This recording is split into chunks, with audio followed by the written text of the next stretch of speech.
One of the marabouts challenged Robert Houdin to a duel.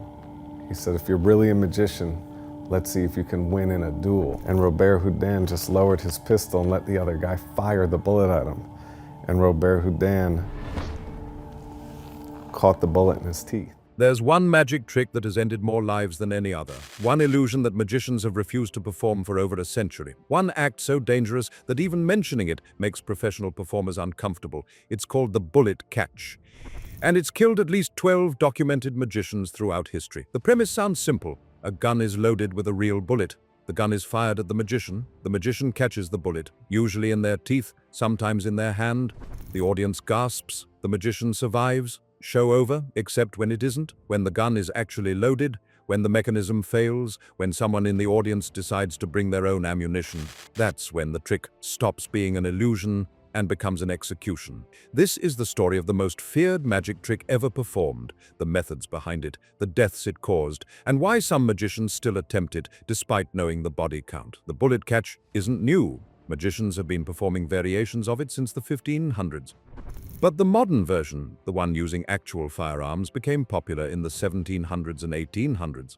Back then, guns were unreliable, gunpowder was inconsistent, and safety standards didn't exist. Early performers used real guns loaded with real bullets. The trick relied on secretly swapping the bullet for a blank or using a gun with a blocked barrel. Sometimes assistants would load the gun in a way that prevented the bullet from actually firing. Other times, a second bullet would be hidden in the magician's mouth beforehand, and they'd spit it out at the right moment to create the illusion of catching it. But here's the problem with this trick. It requires everything to go perfectly. The gun has to be prepared correctly. The assistant has to load it properly. The audience can't interfere. The magician has to perform the swap flawlessly. And nothing, absolutely nothing, can go wrong. Because when something goes wrong with the bullet catch, people die. Let's talk about the first well-documented death. A magician performing under the stage name Madame Deadliest in Germany. The specifics of her death are debated, but multiple historical sources confirm she was killed performing the bullet catch in front of a live audience. The performance started normally, gun loaded on stage. Madame Deadliest stood at the other end. The gun was fired, but instead of catching the bullet, she collapsed. Blood everywhere. The audience initially thought it was part of the act, more dramatic effect, but she didn't get up. Investigation revealed that the gun had been loaded with an actual bullet instead of the prepared fake one. Whether it was sabotage, an accident, or a malfunction was never fully determined. What was determined is that Madame Deadliest died on stage in front of hundreds of people who came for entertainment and left traumatized. Then there's the case of Chung Ling-soo, one of the most famous magicians of the early 1900s. His real name was William Robinson, an American who performed as a Chinese magician, complete with fake accent and elaborate costume. Chung Ling-soo performed the bullet catch as his signature trick for years without incident. His version involved two rifles fired simultaneously from opposite sides of the stage. Chung would catch both bullets in a porcelain plate. He performed this trick over 1,000 times successfully. The method was supposedly foolproof. The rifles were specially made with chambers that prevented the actual bullet from being fired. The bullets would stay in the chamber while gunpowder created the flash and noise. Wood Green Empire Theatre in London. Chung Ling-soo performs his bullet catch as he has countless times. Two assistants aim the rifles, they fire, Chung staggers, blood appears on his costume. He says in perfect English, breaking character for the first time in his career, "Oh my God, something's happened, lower the curtain." The audience thought it was an act. But backstage, chaos erupted. Chung Ling-soo had been shot for real. The bullet penetrated his lung. He died the next morning in the hospital at age 56. His investigation revealed that one of the rifles had a worn-out mechanism. After thousands of uses, the part that was supposed to trap the bullet had failed. The bullet fired normally, and one of the most famous magicians in the world was killed by his signature trick. The magic community was shocked. If someone as experienced and careful as Chung Ling-soo could die from this trick, what chance did anyone else have? Many magicians immediately retired the bullet catch from their acts. Some even destroyed the equipment so they wouldn't be tempted to perform it again. But the deaths didn't stop because some magicians couldn't resist. The bullet catch was too dramatic, too impressive, too perfect for creating that moment of genuine danger that audiences craved. A magician named Black Herman performed the bullet catch throughout the 1920s. He survived every performance, but he lived in constant fear that one show would be his last. In interviews, he described the psychological toll of performing the trick. Standing there knowing that a genuine mistake meant death. Trusting assistance with his life every single night, the paranoia that someone in the audience might have tampered with the equipment. Black Herman eventually stopped performing the trick, not because anything went wrong, but because the mental strain became unbearable. He said in one interview, "Every night I perform that trick, I'm gambling with my life. Eventually, the odds catch up to everyone." He was right. Throughout the 1800s and early 1900s, at least a dozen magicians died performing variations of the bullet catch. Some were killed by mechanical failures, others by sabotage, a few by their own mistakes. The trick earned a reputation as cursed, deadly, and unperformable. Penn and Teller, two of the most famous modern magicians, researched the history of the bullet catch extensively. Penn Jillette has said in multiple interviews that the bullet catch is the only trick that genuinely frightened him. Not because of the difficulty, but because of the death toll. He described it as Russian roulette disguised as entertainment. But here's the thing, despite knowing the history, despite understanding the dangers, Penn and Teller decided to perform it anyway because they believed they could do it safely. They spent years developing a method that eliminated every possible point of failure. And they perform it as part of their Las Vegas show to this day. So, how do modern magicians perform the bullet catch without dying? What's changed since Chung-Ling Soo was killed in 1918? The methods vary, but the core principle is the same. The bullet never actually leaves the gun, or if it does, it's going nowhere near the magician. Modern performers use incredibly sophisticated equipment that creates the illusion of danger while maintaining actual safety. Penn and Teller's version involves audience participation. They bring someone on stage to sign the bullet with a marker. That signed bullet is loaded into a gun. The gun is fired, and Penn catches the signed bullet in his teeth. The same bullet, same signature, verified by the audience member. How do they do it? The full method is a closely guarded secret, but magic scholars have pieced together the likely approach. The gun is real, the bullet is real, but the gun fires a blank while the signed bullet is secretly switched and placed in Penn's mouth before the gun is even fired. The timing and misdirection are so perfect that even knowing this, audiences can't catch the move.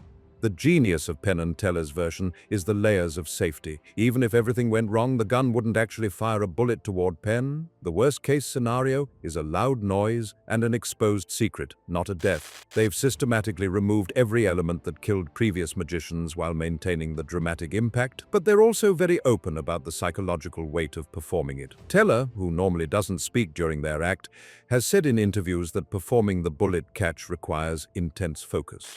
One moment of distraction, one small mistake, and the illusion breaks. Not fatally, because of their safety measures, but publicly. And for perfectionists like Penn and Teller, public failure is its own kind of death. Other modern magicians have attempted their own versions. David Blaine performed a variation where he caught a bullet in a small metal cup inside his mouth. Chris Angel did a version involving multiple shooters.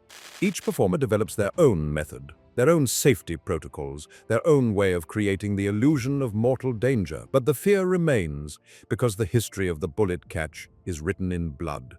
Every magician who performs it knows the names of those who died, knows the mistakes that were made, knows that audiences come to see the trick partly because deep down they wonder if this might be the night something goes wrong. There's a psychological element to the bullet catch that makes it unique among magic tricks. Most illusions are about wonder and impossibility.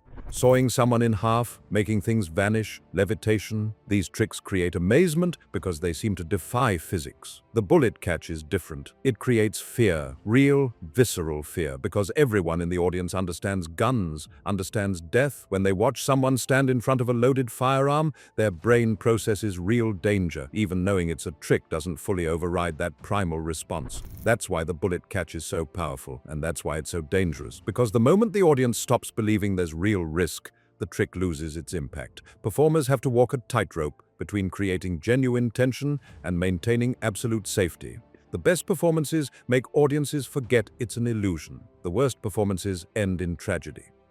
Throughout magic history, there have been debates about whether the bullet catch should even exist. After Chung-Ling Soo's death, many magicians called for the trick to be retired permanently. They argued that no entertainment is worth the risk, that the deaths of performers sent the wrong message about magic being dangerous when it should be joyful. Others argued the opposite, that the bullet catch represented the ultimate expression of a magician's skill, that retiring it would be letting fear win, that with proper precautions and modern technology, it could be performed safely. The debate continues today. Some magic organizations discourage or outright ban performances of the bullet catch, especially by amateur magicians who might not understand the stakes. Others see it as a rite of passage, a way to prove mastery of both technique and showmanship. One of the most chilling aspects of the bullet catch's history is how often sabotage was suspected but never proven. Multiple performers who died from the trick had enemies or rivals. Some had received threats before their fatal performances. Others had strained relationships with assistants who helped load the guns.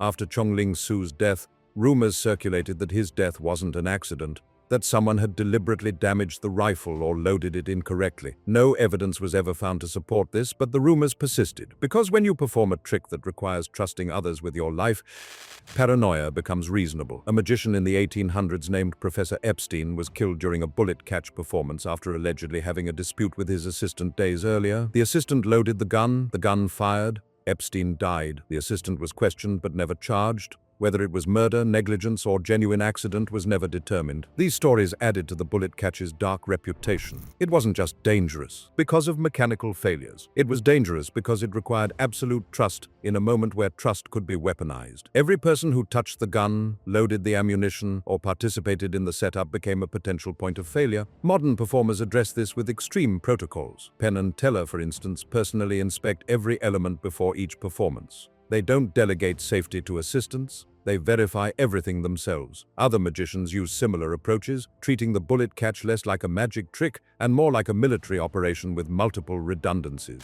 So why do magicians still perform it? After everything we know, after all the deaths, why would anyone choose to add the bullet catch to their act? The answer is complicated. For some, it's about legacy.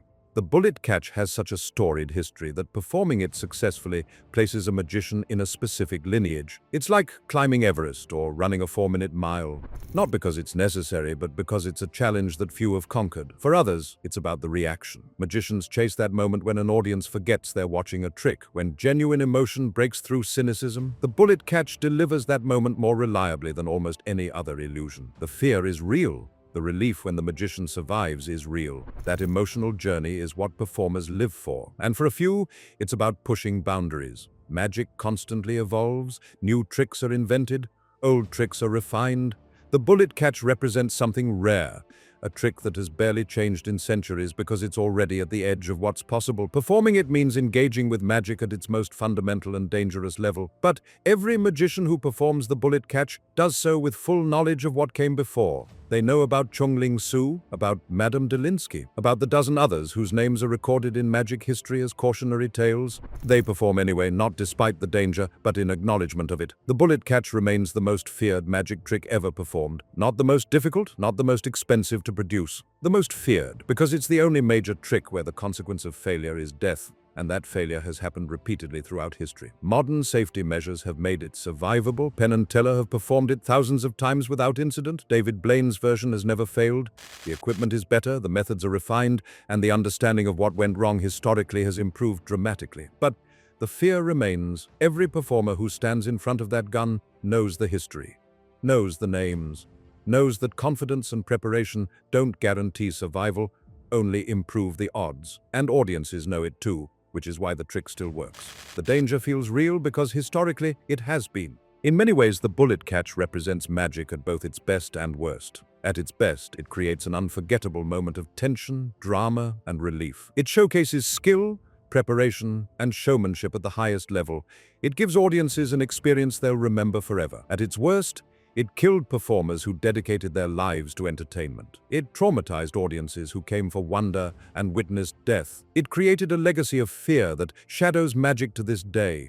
The trick persists because both of those things are true simultaneously. The bullet catch is extraordinary theater and genuine danger, masterful illusion and historical tragedy, the pinnacle of performance and a warning about hubris. Every magician must decide for themselves whether that contradiction is worth embracing, whether the pursuit of that perfect moment justifies the risk, whether honoring the legacy of those who died means continuing to perform the trick or refusing to repeat their mistakes. There's no right answer, only the choice each performer makes when they pick up that gun. If this revealed something unexpected about magic's darkest trick, subscribe right now. Next week explores how magicians actually perform levitation illusions, the engineering behind floating, the invisible supports, the methods that create the impossible. Drop a comment below. Should the bullet catch still be performed? Is the historical danger worth the dramatic impact?